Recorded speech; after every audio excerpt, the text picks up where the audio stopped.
దేవుని యొక్క పరిశుద్ధ నామానికి మహిమ కలుగును గాక. ప్రియమైనటువంటి దేవుని యొక్క బిడ్డలారా, ఈరోజు మానవుడు మరి ఎన్నో విషయాలను వెతుకుతూ ఉంటా ఉన్నాడు. మరి తను ఒక గొప్పవాడు అనిపించుకోవడానికి, ఘనత పొందడానికి, మరి తను బడిన వాడిగా కనబడకుండా ఉండటానికి మానవుడు చేసే ప్రయత్నం ఇంత అంత కాదని చెప్పడానికి నేనెంతో మరి ఆలోచిస్తా ఉన్నాను.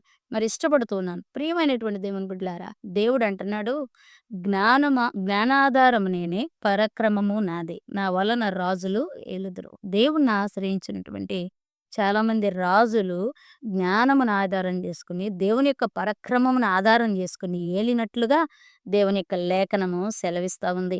అయితే సామెతలు 8వ అధ్యాయములో దేవుడు కొన్ని చక్కటి విషయాలను మాట్లాడుతా ఉన్నాడు. నువ్వు ఎన్ని కలిగి ఉన్ననో నీకు జ్ఞానం అనేది చాలా అవసరం. నీ జ్ఞానము మరి మానవుని జ్ఞానం కాదు గానీ, దేవుని జ్ఞానం అనేది నీకు అవసరమని దేవుడు మాట్లాడుతా ఉన్నాడు. ఎందుకంటే జ్ఞానం ఉంటే నువ్వేంటంటే అధికారులు న్యాయమును బట్టి ఆ జ్ఞానం చేత పాలన చేస్తారంట. మరి లోకములో గనులైన న్యాయాధిపతులందరినూ ప్రభుత్వం చేస్తారంట. అయితే ఇవన్నీ మంచిదే గానీ దేవుడు ఒక మాట అంటున్నాడు. నన్ను ప్రేమించు వారిని నేను ప్రేమించుచున్నాను. సామెతలు 8వ అధ్యాయం 17వ వచనంలో అంటున్నాడు దేవుడు, నన్నెవరు ప్రేమిస్తారో నేను వారిని ఏం చేస్తాను? ప్రేమిస్తూ ఉన్నాను. నన్ను జాగ్రత్తగా వెదుకువారు నన్ను కనుగొందురు. నిజమే దేవుని బిడ్డలారా. నిజంగా దేవుని మీద ఆశ పెట్టుకుని ఎవరైతే దేవుణ్ణి వెతుకుతారో వారికి నిజంగా దేవుడు కనబడతాడు. మరి నా యొక్క విశ్వాస ప్రారంభ దినాల్లో నేను రక్షింపబడిన కొత్తలో ప్రభువుని వెతకడం ప్రారంభించాను. ఎలా ప్రభువా మీరు మాట్లాడతారంట గదా! మీరు స్పృశిస్తారంట కదా! మరి అనేక మంది దైవజనులు చెబుతున్నప్పుడు నేనిన్నాను. మరి అది ఎలాగా జరిగిద్ది అని నేను ఆశపడి దేవుని వెతికి ప్రార్థన చేసినప్పుడు దేవుడు మరి ఆ యొక్క యెషయా గ్రంథంలో నుండి మొట్టమొదటిగా నాతో మాట్లాడాడు దేవుని బిడ్డలారా. మొట్టమొదటిగా ఆయన యొక్క పరిశుద్ధాత్మ స్పర్శను నేను అలా అనుభవించాను. నేనేమంటా అంటే దేవుడంటే ఏదో ఒక దండం పెట్టుకొని ఎళ్ళిపోయేటువంటి పరిస్థితులు కాదు.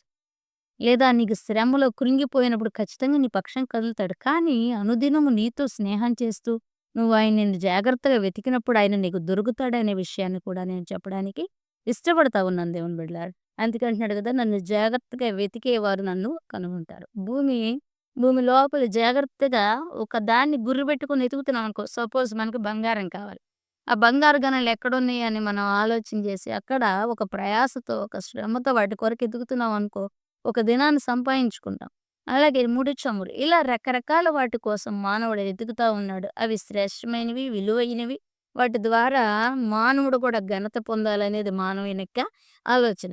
అయితే ఈరోజు ప్రభు అంటున్నాడు, "నన్ను వెదకండి. నన్ను వెదకువారు, నన్ను జాగ్రత్తగా వెతకువారు నన్ను కనుగొంటారు." నువ్వు దేన్నైతే ఎతుకుతున్నావో దాన్ని నువ్వెలా కనుగొంటావో, నన్ను వెతికితే నేను గూడా నీకు కనబడతాను, ప్రత్యక్షమవుతాను, నీతో మాట్లాడతాను. నీకు ఏమేమి అవసరమో అవన్నీ కూడా నా దగ్గరున్నాయి. సృష్టిలో పెట్టింది నేనే నీకోసం. కానీ వాటన్నిటిని సృష్టిని కాదు ముందు ఎతకాల్సింది.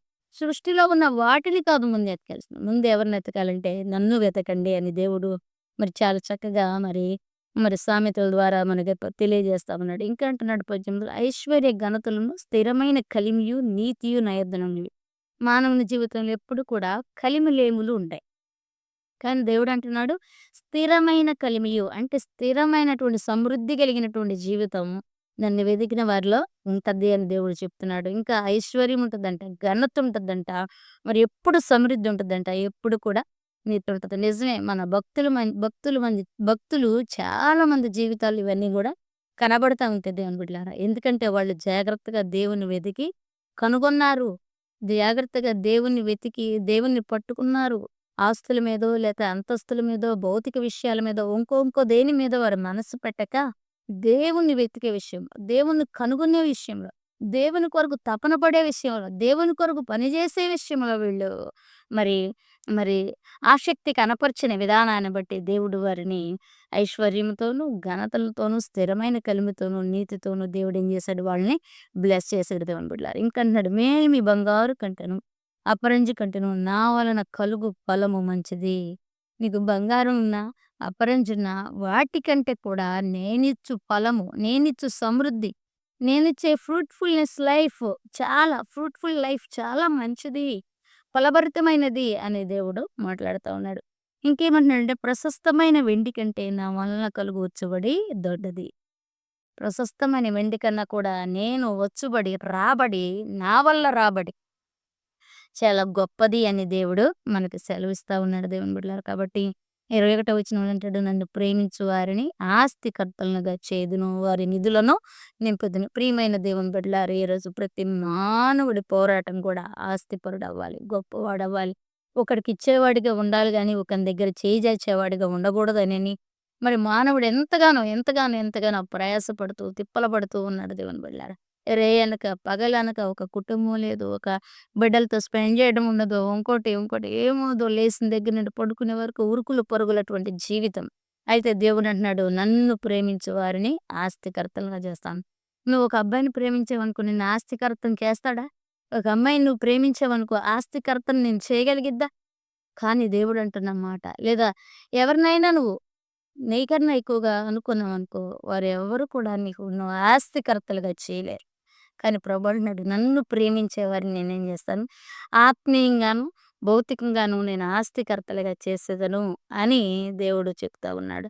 మరి సృష్టి ఆరంభం నుంచే దేవుడు ఉన్నట్లు, మరి మానవుని కోసం చాలా దేవుడు స్థిరపరిచినట్లు తండ్రి పరం మరి దేవుడు తెలియజేస్తా ఉన్నాడు. అంటున్నాడు, ఆయన యొద్ద ఈ 30వ వచనంలో నేను ఆయన యొద్ద ప్రధాన శిల్పినై అనుదినము సంతోషించుచు, నిత్యము ఆయన సన్నిధిని ఆనందించును. ఆయన కలుగజేసిన పరలోకమును బట్టి సంతోషించుచు, నరులను చూచి ఆనందించుచుంటిని అంటున్నాడు. ప్రియమైనటువంటి దేవుని బిడ్డలారా, దేవుడు మాట్లాడుతా ఉన్నాడు.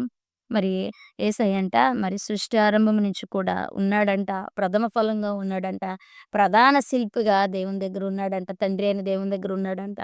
మరి నీళ్ళల్లో ఓటలు లేనప్పుడు, పర్వతాలు, కొండలు ఇవేమి స్థాపించబడి మైదానాలు లేనప్పుడు, ఆకాశ విశాలను స్థిరపరిచినప్పుడు, మరి మహాజలం మీద మండలములు నిర్ణయించినప్పుడు, మొత్తం ఒక మానవుని కోసం దేవుడు సమస్తమును సృష్టారంభములో చేస్తూ ఉన్నప్పుడు ఆయనతో పాటు ప్రధాన శిల్పిగా దేవుడు ఉన్నాడంట. మరి దేవుడు తండ్రి అయిన దేవుడు చేసినటువంటి ప్రతి పనిని బట్టి ప్రభువైన యేసుక్రీస్తు వారు సంతోషపడ్డాడని, మరి దాన్ని నరులు రానున్న దినాల్లో అనుభవిస్తారన్నటువంటి మాటను వినినప్పుడు ఈయనెంతగానో సంతోషపడినట్లుగా దేవుడు ఈ లేఖన భాగాల ద్వారా మనకి తెలియజేస్తా ఉన్నాడు దేవుని బిడ్డలారా. కాబట్టి మనం అర్థం చేసుకోవాలి. మనం ఎటు పోతున్నాం? ఏం వెతుక్కుంటున్నాం? దేని కొరకు ప్రయాసపడుతున్నాం? దేని కొరకు తిప్పల పడుతూ ఉన్నాం? మన జీవితంలో ఏది కావాలని మనం అనుకుంటా ఉన్నాం. ఏది కావాలన్నా కూడా దేవుని దగ్గర మనం ఎలా ఉండాలంటే కనిపెట్టుకునేటువంటి అనుభవంలో ఉండాలి దేవుని బిడ్డలారా. అందుకే 8వ వచనం సామెతలు 8వ అధ్యాయం 34వ వచనంలో అంటాడు. అనుదినము నా గడప యొద్ద కనిపెట్టుకొని, నా ద్వారబంధము యొద్ద కాచుకొని, నా ఉపదేశం వినువారు ధన్యులు. నన్ను కనుగొనువాడు నిత్య జీవమును కనుగొనును. యెహోవా కటాక్షం వారికి కలుగును. నన్ను కనుగొనిన వానికి హాని కలుగును. నా యందు అసహ్యపడే వారందరూ మరణాన్ని ఇష్టపడుతున్నారు అని దేవుడు మాట్లాడుతా ఉన్నాడు. ఏమన్నాడు? అనుదినము కూడా ప్రతిరోజు కూడా నా గడప యొద్ద అంటే ప్రార్థనలో నా దగ్గర నా సన్నిధిలో మీరు కనిపెట్టుకున్నప్పుడు, నా ద్వారబంధముల యొద్ద కాచుకున్నప్పుడు, నా ఉపదేశం విన్న మీరు ఆశీర్వదించబడతారు. మంచి మార్గములో, నీతికరమైన మార్గంలో మీరు నడుస్తారు. మీరు ఆశీర్వదించబడతారని దేవుడు మాట్లాడుతా ఉన్నాడు దేవుని బిడ్డలారా. మొట్టమొదటిగా దేవుణ్ణి ప్రేమించే వారిని ఆయన ప్రేమిస్తాడనే విషయాన్ని తెలుసుకున్నాం. దేవుణ్ణి ప్రేమించేవారు ఆస్తికర్తలుగా మారతారని తెలుసుకున్నాం. తర్వాత దేవుడు దేవుణ్ణి వెతకటం ప్రారంభిస్తే, దేవుని వెతికితే ఐశ్వర్యము, ఘనత, మరి స్థిరమైన కలిమి, నీతి వస్తాయని ఆయన వల్ల వచ్చుబడి చాలా గొప్పది, దొడ్డదని మనం నేర్చుకున్నాం.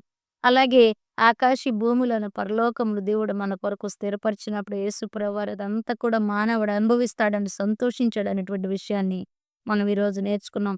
ఇంకొకటి అనుదినము కూడా ప్రతిరోజు ఆయన గడప దగ్గర కనిపెట్టుకున్నప్పుడు, ద్వారబంధముల వద్ద కాచుకుని ఆయన ఉపదేశాన్ని మనం వింటా వచ్చినప్పుడు మన జీవితం ఆశీర్వాదకరంగాను, అనేకులకు ఆశీర్వాదకరంగా మారిద్ది అని ప్రభువైనటువంటి యేసుక్రీస్తు వారు సెలవిస్తా ఉన్నారు. ప్రియమైన దేవుని బిడ్డలారా, మరి ఈరోజు నువ్వు వెతకాల్సింది మరి ఏ రకంగా మరి ఆన్‌లైన్‌లోనో గేమ్స్ ఆడితేనో, ఇంకోటి రమ్మీ, బొమ్మీ ఏది ఆడితే డబ్బులొస్తాయని గాదు.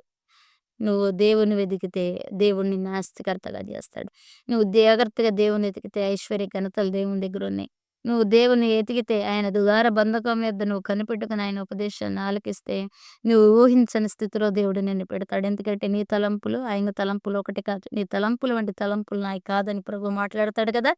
కాబట్టి ప్రియమైనటువంటి దేవుని బిడ్డలారా, మరి ఈరోజు మీరు వెతకాల్సింది ఏమిటి అనేది ఆలోచన చేయండి. మరి ఒకవేళ కొద్ది రోజులు వెతికి మరలా ధనాన్ని స్నేహాన్ని స్నేహించి నాకు వేరే ప్రాణమనుకుని నీకు దేవునికి మధ్యలో మూడో వ్యక్తి ఎవరైనా వచ్చి నీతో దేవుని బంధాన్ని పాడు చేసినట్లుగా నీకు అనిపిస్తే మరలా తిరిగి దేవుణ్ణి వెతకడం ప్రారంభించు. దేవుని ప్రత్యక్షతను కోరుకో. ఆయన నిన్ను దర్శించే దినములు కృపకాలం ఇది. ఈ కృపకాలం దాటిపోతే దేవుడు నువ్వు పిలిచిన పలకడు.